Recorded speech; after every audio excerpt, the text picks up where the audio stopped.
طب اصحاب انا عايزك تركز معايا عشان النهارده اجيب لك ملخص الحلقه الخامسه من حكايه ريو، وعشان كده هشوف دعمكم الرهيب اللي انا كنت متعود عليه ايام جيش سبارتا روم العظيم. This is where we fight.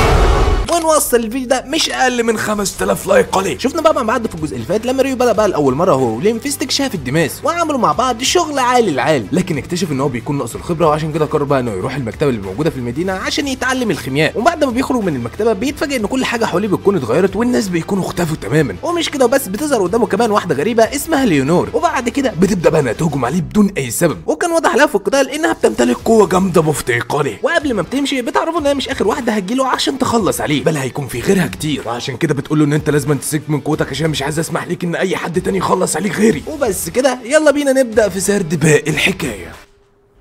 وبعد كده بقى بنشوف ان في شله من المغامرين بيكونوا موجودين في الدماس وعمالين بيقاتلوا في شويه جوبلين، وبيتضح ان دول اصدقاء ريو اللي بيكونوا معاه في السكن. ومره واحده بقى بيظهر لين من ورا الجوبلين ده وبيقدر ان هو يخلص عليه، ولكن للاسف بيكون اتصاب اصابات بسيطه، وعشان كده بنشوف ان الجدع اللي بيكون معاه في الفريق بيقدر ان هو يعالجه. وبعد ما بيقدروا ان هم يجمعوا الغنائم من جثث الجوبلين بيكونوا مستغربين فشخ ان هم بيكونوا موجودين في الطابق الثالث، لان من الطبيعي الجوبلين دول اصلا يكونوا دايما موجودين في الطابق الخامس على الاقل. وجعفر بقى بيكون مقلق جدا، وعشان كده بقى بيقول لهم بقول لكم ايه، احنا هننهي المغامره بتاعتنا النهارده. اما بقى بالنسبه للغنائم اللي احنا جمعناها فهي بتكون زي الفل واكتر من المعتاد اللي احنا بنجمعه كل مره. لكن لين بقى بيكون مستغرب بيقول له ثواني كده يا اسطى، هو احنا نمشي بسرعه كده؟ وجعفر بيقول له يا اسطى احنا ما ينفعش نضغط على نفسنا اكتر من كده، وده غير ان شعارنا في الحياه ان احنا لازم نحافظ على حياتنا. وبالفعل الباقيه بقى بيقتنعوا بالكلام، وبيقرروا بقى انهم ياخدوها من قصرها ويخرجوا من قلب الدماس. وبنسيبهم بقى دلوقتي وبنروح بقى عند ريو اللي هو اصلا بيكون موجود بره المملكه، ويبدا بقى انه يفتكر ليونور وبيتاكد ان قوتها الغامضه دي كانت جامده بفتيقه، لكن بالنسبه بقى لسرعتها فهم الاثنين تقريبا بيكونوا في نفس المستوى. وده بقى اللي بيخلي صاحبنا ان هو بيكون متحمس جدا وبيقول لنفسه ان انا لازم انزل قوتي باي ثمن. اما بقى بالنسبه لنقاط ضعفي فلازم ان انا اقويها هي كمان لحد ما تصبح نقاط قوه، لكن اكتر حاجه بقى بتكون شاغله تفكيره دلوقتي هي سرعه حركتها كانت مذهله، وان هو بيكون متاكد انها بتعزز حركتها بقوه الرياح. ده بقى اللي بيخليه ان هو بيكون غيران منها لان هو ما بيكونش قادر ان هو يستعمله هو كمان. لكن بيبدا بقى ان هو فوق نفسه بيقول مفيش داعي للكلام دي دلوقتي، اهم حاجه لازم ان انا الاقي طريقه من خلالها اعزز حركتي انا كمان. اي نعم وهو بيكون قدر يعزز حركته قبل كده ولكن تحت الميه، وده من خلال استعمال مسدس المياه. وبيبدا بقى ان هو يفكر هل ممكن ان انا فعلا استعمل الكلام دي على البر، وعشان يقدر ان هو يعرف اجابه السؤال ده فبيقرر بقى ان هو يجرب. واول حاجه بقى بيعملها ان هو بيعمل قدامه ممر جليدي، وبقول لنفسه ان انا كل اللي عليه دلوقتي ان انا اتخيل ان في مسدس ميه في ظهري بيدفعني لقدام. وبالفعل بينجح في الكلام دي وبيقدر ان هو يستعمله بقوه 250، واي نعم بفضل كده بيقدر ان هو يتحرك كام متر لقدام، ولكن ده ما بيكونش كافي. وده بقى اللي بيخلي صاحبنا ان هو بيكون محبط وبيكون متاكد ان الطريق لسه قدامه طويل. وبعد ما بيلغي الممر الجليدي بيقول بقى لنفسه ان انا لو قدرت ان انا استعمل قوه الدفع الخاصه بالمسدس ده لدرجه 1000 ممكن الموضوع ينفع معايا. وده بقى اللي بيخليه ان هو بيكون متحمس اكتر واكتر، وبيقرر بقى انه يروح للمكتبه من جديد، وده طبعا لان اللي هيساعده في الحوار ده هي علوم الخيمياء.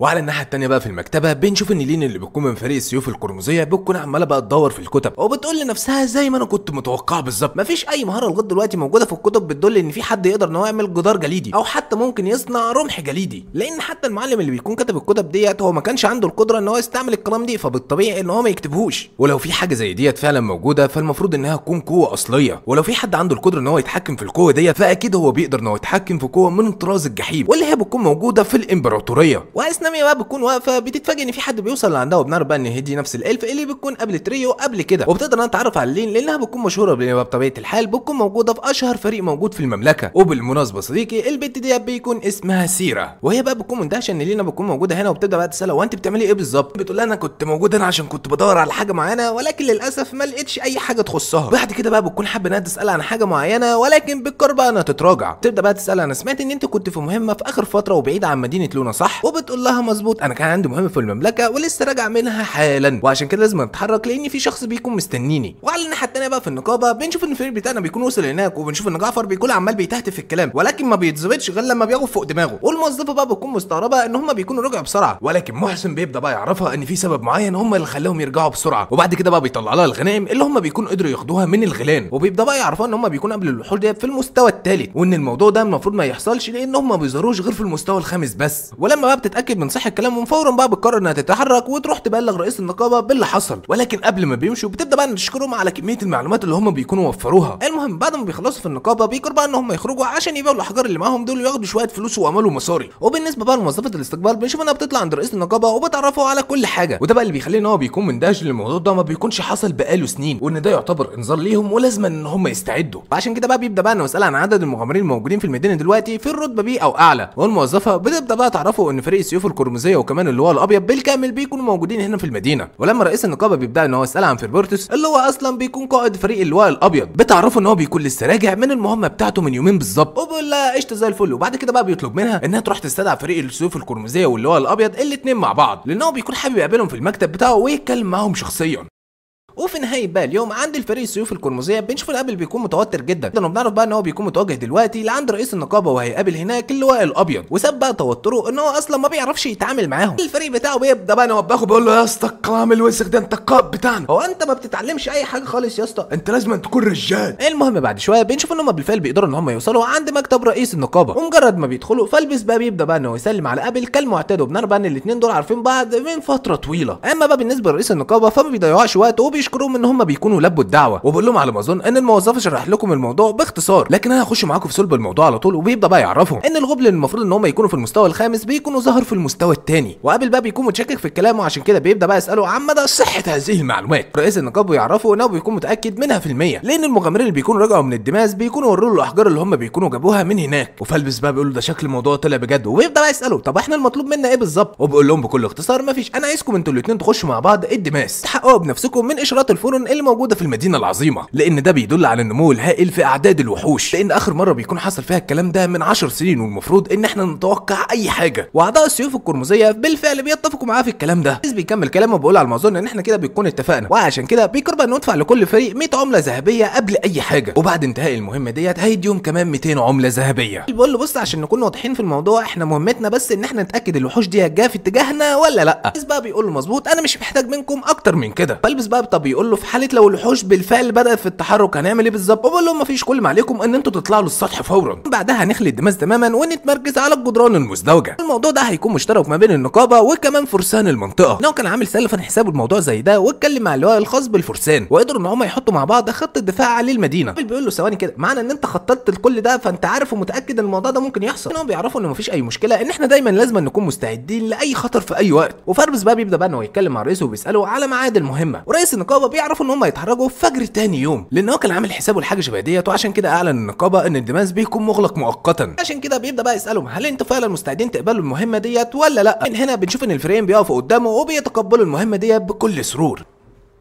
وعلى الناحيه الثانيه بقى عند ريو بنشوف ان هو بيكون موجود في السكن مع زمايله، هم بقى بيكونوا مستغربين منه من ان هو بدا يخرج ويسيبهم في اخر فتره. ريو بيبدا بقى يتكلم معاهم وبيعرفهم ان هو بيكون رايح للمكتبه الشماليه، وهم بقى لما يسمعوا الكلام ده بيكونوا متفاجئين لان مش اي حد بيقدر يوصل للمكتبه ديت، لازم يكون مغامر في الرتبه دي على الاقل. وبما ان ريو بيكون في الرتبه دي بالفعل فهو بيكون مؤهل ان هو يروح لهناك. يعرفوه كمان ان في نصوص قديمه محظوره مش اي حد يقدر ان هو يقراها، وده اللي بيخلي صاحبنا ان هو بيكون في قمه الاندهاش، ولكن ما بيقول بص يا معلم مش اي حد بيقدر ان هو يقراها على فكره، لازم أن تكون مغامر في الرتبه دي على الاقل، بس احنا واثقين ومتاكدين منك ان انت هتوصل للرتبه ديت في يوم من الايام. بس ما علينا. بعد ما ريو بيخرج من عندهم بالفعل قرر بقى انه يتوجه لناحيه المكتبه، ولما بقى بيدخل بيديهم بقى الرسوم الخاصه بالمكتبه الشماليه، وبيقرر بقى بالفعل ان هو يدخلها، وده على امل ان هو يلاقي الكتب اللي هو بيكون عاوزها في علم الخيمياء. وبيكمل بقى طريقه لغايه ما بيقدر انه يدخل للفرع الجنوبي، واول ما بيشوف كميه الكتب اللي هناك بيكون متفاجئ لان عددها بيكون اكبر من المكتبه العاديه، بيكون متاكد ان الكتب اللي هنا مش هتفيده، وعشان كده بيكمل طريقه. ولما بقى بيوصل للمكتبه الشماليه هنا بتكون مفاجاه ان هو بيقابل نفس البت الالف اللي بيكون قابلها اول مره، وسيريا بقى اول ما بتشوفه هي كمان بتكون في قمه الاندهاش. بس احنا هنسيبهم بقى دلوقتي يا صديقي ونرجع تاني عند المغامرين اللي هم بيكونوا متواجدين دلوقتي عند بوابه الدماس. نرى بقى ان النقابه بتكون جمعت كل المغامرين اللي يكونوا في الرتبه دي او اعلى، وبعد كده بقى بيبدا يعرف الفريقين دول ان هم يقدروا ياخدوا اللي هم عايزينه من المغامرين، وان هم بيكونوا عملوا كل التحضيرات. فبنشوف ان الرئيس بيقرر بقى انه يفتح البوابه، لكن قبل ما بيفتحها بنشوف ان قابل بيمنعه، وبيبدا بقى يعرفوا ان بيكون حاسس ان في حاجه مشؤومه ورا البوابه ديت، وعشان كده بيطلب بقى من لينا انها تستعمل قوتها الغامضه عشان تبدا بقى انها تستكشف الدور الاول بالكامل. وهي بقى بالفعل ما بتضيعش وقت وبتبدا بقى انها تستعمل قوه الرياح، وبتبدا بقى انها تتغول في الدور الاول بالكامل. وهنا بقى بتكون المفاجاه انها بتقدر تحدد مكان كميه كبيره من الوحوش، وعشان كده بتبدا بقى انها تحذرهم وتعرفهم ان في عدد من الوحوش بل يتخطى المئات منهم موجودين دلوقتي في الطابق الاول، وده بقى اللي بيخليهم ان هم يرفعوا الاستعدادات لاقصى درجه، وبيقرروا ان هم يقفلوا الدماس بشكل كامل. رئيس النقابه بيدي بقى الاوامر فورا ان هم يجمعوا كل المغامرين اللي موجودين في المملكه حالا، وده طبعا عشان يتمركزوا على الجدران المزدوجه. وعلى الناحيه الثانيه بقى في النقابه صديقي بنشوف ان المغامرين بيكونوا في قمه الاندهاش، لان في رساله بتكون محطوطه ليهم وبتعرفهم ان الدماس بيكون مغلق مؤقتا ومش مسموح لاي حد في الوقت الحالي ان هو يدخله. ولكن هنا بقى بتكون المفاجاه ان المرسول اللي رئيس النقابه بيكون بعته للنقابه بيكون وصل، وبيبدا بقى انه يبلغهم بالمصيبه اللي بتكون حصلت، وبيبدا بقى يستدعى كل المغامرين على الجدران المزدوجه.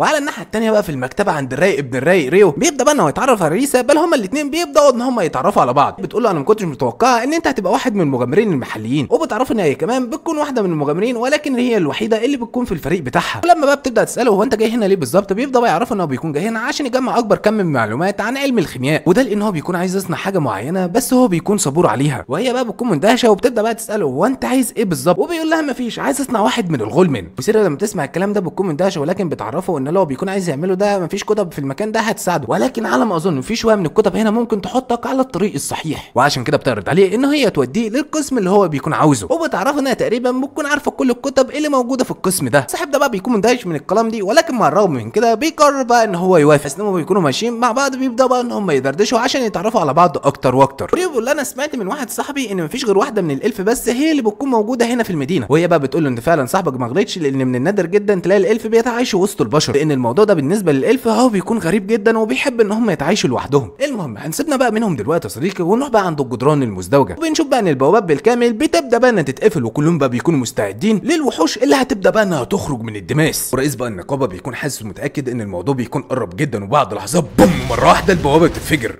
ومن بعدها بيخرج عدد كبير جدا من الجوبلين، وكلهم بقى بيكونوا في حاله من الهيجان وبيكونوا مستعدين ان هم يخلصوا على اي حد يجي في سكتهم. ورئيس النقابه بيبدا بقى انه يدي الاشاره للمغامرين عشان يهجموا، وبالفعل بنشوف ان في جزء منهم بيبدا بقى انه يهجم بالرمح والسهم، والجزء الثاني بيبدا بقى انه يستعمل قوه النيران. هجماتهم بقى بتكون فعاله لان هم بالفعل بيقدروا ان هم يخلصوا على جزء كبير من الوحوش، مع الرغم ان هم بيقدروا يتصدوا لمعظم الهجمات بتاعتهم، ولكن برضه بيكون في اصابات. بعد شويه وقت بنشوف ان فرسان المدينه بيقدروا ان هم يوصلوا لعند الجدران المزدوجه عشان يشاركوا هم كمان في القتال. بالنسبه للنقابه لما بيشوف دي بيكون في قمه الانشكاح، وبنعرف ان هو بيكون قدر يعمل اجتماع سري مع قائد الفرسان امبارح، وده بقى اللي يخليه ان هو يجي في اسرع وقت ممكن. مع الرغم ان هم بيقدروا يهزموا معظم الغلان اللي بتيجي في اتجاههم يا معلم، ولكن ده برضه ما بيكونش كافي، لان اعداد الوحوش اللي بتبدا بقى انها تخرج من البوابه بتكون كتير جدا. الرئيس بقى بيكون متاكد ان الموضوع ده بيكون استمر على كده فهم بقى هيقعوا في كارثه كبيره. بس مع الرغم من كده المغامرين ما بيجيبوش ورا، وبيبداوا بقى ان هم يهجموا على الغلان دول بكل قوتهم. وبالنسبه بقى لفالبوس بيبدا بقى ان هو يوجه المغامرين، اما بقى بالنسبه لابل ده بقى ان هو يتكلم مع لينا، وبيبدا بقى يسالها لو كانت عندها تعويذه جامده بفتكر تقدر انها تخلص على كل الغلان ديت مره واحده، وهي بقى بتقول له انت عبيط يا اسطى مفيش الكلام ده، وبعد كده ما تتكلمش معاها بالطريقه ديت تاني. بتقول له بقى فكك من الهبل بقى دلوقتي ولازم توفر لنا شويه اسهم. ولما بقى بياخد بص على المخزون اللي معاه بيتفاجئ ان هو بيكون فعلا خلص وما فضلش معاه غير سهمين بس، لكن لحسن الحظ التعزيزات بتوصل لعندهم، وبنشوف ان المبتدئين بيكون قدروا ان هم يجمعوا تقريبا كل السهام الموجودين في المدينه، وواحد بقى منهم بيقرب من ابل وبيديله برميل بطرشم مليان بالاسهم، وبيبدا يعرفوا ان في رساله بتكون جايه له من رئيس النقابه، وبيعرفوا ان اكيد ورا كل الغلان دول في واحد من الزعماء، وعشان كده هو بيكون طلب منه هو وفاربس ان هم لازم ينزلوا ويقتلوه. وقابل بقى هنا بيتقبل الكلام وبيبدا بقى يتكلم مع الولد ده، وبيعرفوا انه يقول له لرئيس النقابه ان هو بيكون قبل المهمه. وبيمر عليهم الوقت، وفي نهايه اليوم بالفعل بيقدروا ان هم يخلصوا على تقريبا كل الغلان اللي خرجت من البوابه. اما بقى بالنسبه لرئيس النقابه بيبدا بقى انه يتكلم مع فالبس وكمان قابل عشان يبداوا ان هم يجهزوا نفسهم، وبالفعل ما بيضيعوش وقت وبينطلقوا وبينزلوا لارض المعركه. بقى بنشوف ان لينا بتبدا بقى انها تستعمل قوتها عشان تسهل النزول عليهم حبتين، وفورا بيبداوا بقى ان هم يشتبكوا مع الجوبلين اللي بيكون عندهم القدره ان هم يستعملوا قوه النيران. البنت بقى اللي بتكون مع فالبس بتبدا بقى انها تحرك الارض عشان تقدر انها تحميهم، يقدروا بقى من خلال كده ان هم يغفلوا اخر الاثنين وبيقدروا ان هم يخلصوا عليهم. لكن لو فاكر الموضوع بيكون خلص لحد هنا تبقى غلطان. بوم مره واحده بنشوف ان البوابه بتتدمر من جديد، لان اللي خرج منها المره دي ما بيكونش جوبلين عادي، بل هو بيكون القائد الخاص بيهم. لكن يا صديقي المصائب لا تاتي فرادى، لان ما بيكونش فيه زعيم واحد بس بل بيكون في 3. عشان كده بنشوف ان قبل بيبدا بقى انه يتكلم مع فاربس، وكل واحد منهم هياخد واحد من الغلان دول، اما بقى بالنسبه للبقيه فهم هيتعاملوا مع الثالث. وبالفعل يا معلم كلهم ما بيضيعوش وقت وبيبداوا بقى ان هم يشتبكوا معاهم. اما بقى بالنسبه للبقيه اللي بيكونوا موجودين على الاسوار بما فيهم رئيس النقابه بيكون معلق امل كبير عليهم، لان الغلان ديت لو خرجت المدينه هيبداوا ان هم يعيشوا في الارض فسادا. زي ما انتوا عارفين ان صاحبنا امل بقى بيكون نينجا، وبالفعل بيقدر انه يقطع دراع الجوبلين اللي كان ماسك السيف. مره واحده بيحس ان في حاجه خطيره بتكون جايه في اتجاههم، وبيقدر بالفعل ان هو يلمح حاجه بتكون خارجه من البوابه، وعشان كده بيبدا بقى انه يتكلم مع كل المغامرين ويقول لهم ان انتوا لازم تنبطوا على الارض. وبنشوف بقى ان الهجمه اللي بتكون خارجه من البوابه كانت جامده بفتكر، لدرجه انها بتكون قدرت انها تهزم الثلاث غلان اللي في فئه الزعماء بضربه واحده. صاحبنا بقى قبل ما بيكونش فاهم اي حاجه من اللي حصل، ولكن لينا بتبدا بقى تفهمه المهاره اللي استعملت ضدهم بتكون اسمها سيف الرياح، واكيد اللي استعملها ده هو بيكون ملك الغلان. وفعلا كلامه بيكون صحيح، لان هو بيخرج قدامهم وواضح عليه ان هو بيكون مختلف تماما عن اي حاجه بيكون قتلوها قبل كده.